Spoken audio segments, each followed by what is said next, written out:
The Dallas Mavericks have been rolling up the Minnesota Timberwolves and turning them into a goddamn pack. So now the Mavericks are up 3-0 in the Western Conference Finals. They are now one win away from the NBA Finals, and overall, it's not looking good for the Minnesota Timberwolves. They're on the brink of getting swept. Before we get into the video, don't forget to like, subscribe. It helps me out a lot in these YouTube streets. We're on the road to 1,000 subscribers, and I really appreciate you all for rocking with me in this video. Anyways, let's get it. In Game 3, the series shifted back to Dallas, and being at home, the Mavericks came out extremely aggressive and set the tone right away. Almost to the point where the Mavericks had a pretty comfortable cushion up until midway into the third quarter of Game 3. Now, the third quarter is where the drama really started in this game because it was 77-71 with the Mavs leading when Anthony Edwards decided to do this shit. Up in the conference finals, 2-0 with 2 road wins, 9.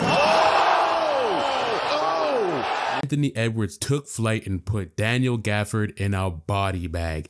This was some Air Edwards type shit. Let me slow this down. Do you see how long he was in the air for? This might be up there for dunk of the year.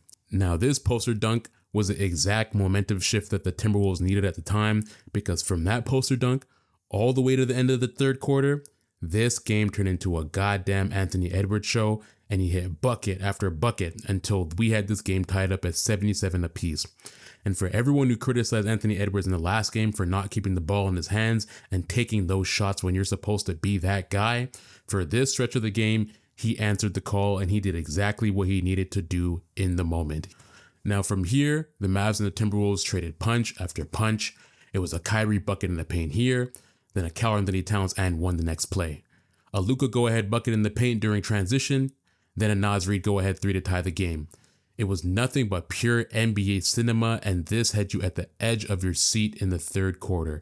The buckets continued to go back and forth until the end of the third quarter, where it was tied up at 87 apiece. Now, in the beginning of the fourth, the T-Wolves continued this run and actually got ahead and led by 3 towards the beginning of the fourth, but then came the closers. Kyrie went absolutely nuts, hitting shot after shot to keep the Mavs close, and Luka would later get put back in rotation to help extend the lead. Then, with it just being a 4-point game, Kyrie would go down against Cat, hit a corner 3 in Karl Kitty Cat Towns' face, and effectively kill any shot that the Timberwolves had at a comeback. Then David Gafford, who got posterized earlier in the game, would redeem himself and get a huge block on Mike Conley to effectively put this game away and give the Dallas Mavericks the win and put them up 3-0. Now, do I think the Timberwolves are actually about to get swept? No, I do not. Especially with Derek Lively getting kneed in the back of the head by Karl-Anthony Towns and most likely going into concussion protocol, there is a high possibility that Derek Lively will not play Game 4, which presents a great opportunity for the T-Wolves to take more advantage of the paint. The Dallas Mavericks not having Derek Lively in the paint, who's effectively a 7-foot center, will allow for the Timberwolves to be able to have more of Karl-Anthony Towns in the paint, more of Rudy Gobert, and more of Anthony Edwards. It should allow them to play either small ball or have the bigs on and allow them to take more advantage of that area. But I still do think that the Timberwolves are going to have to readjust. In my humble opinion, I don't necessarily think this game and the other games were lost by a lack of effort on the part of the Timberwolves, but it's definitely been from a lack of game planning and adjustments. You have Karl-Anthony Towns literally going 0 from 8 from three-pointer in this game, and since this series has started, he's gone 4 for 32. Yes, 4 for 32. Why the fuck are you continuing to let him shoot threes? I don't understand it.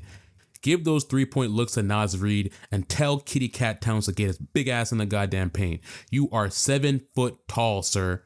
At the very least, he can slow the game down a little bit, potentially get some of the bigs from the Mavs into foul trouble, or get to the free throw line a couple times and slow the game down so that the closers, aka Luka and Kyrie, don't have the ball in their hands as much and can't catch rhythm as they usually do, especially in the fourth quarter. Now, I think these mistakes might just be as a result of the Timberwolves being a younger team, and I see some of these same errors being made by the Pacers in the East, where a lack of adjustments made in key moments essentially had them down 0-3 against the Celtics, where they could effectively be down only 2-1 or even leading 2-1 if they would have made those right adjustments at the right time. And the Timberwolves are effectively in the exact same position as the Pacers right now.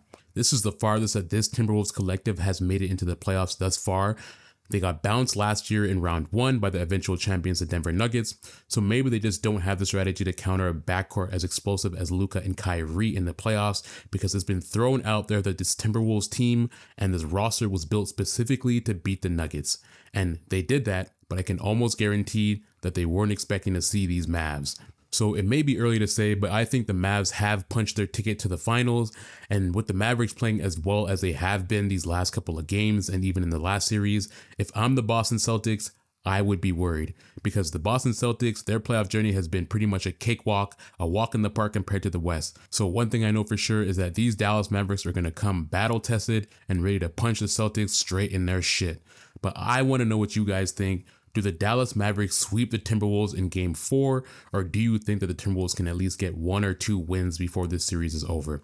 And if the Celtics do face off against the Dallas Mavericks in the NBA Finals, who do you have winning the finals and in how many games? I want to see you guys comment below.